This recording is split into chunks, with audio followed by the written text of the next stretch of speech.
నియమాలు నేర్పాలని అనుకున్నా కన్నా అందనంత ఎదిగిన నిన్ను చూస్తున్నా నాన్న. కలిసొచ్చిన కాలానికి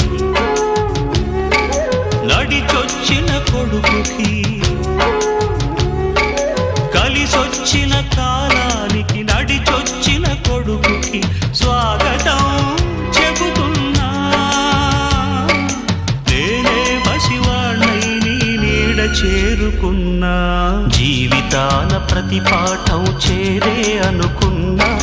తీయనైన మమతల రుచి నేడే చూస్తున్నా. అనుబంధపు తీరానికి నడిపించిన గురువని, అనుబంధపు తీరానికి నడిపించిన గురువని వందనం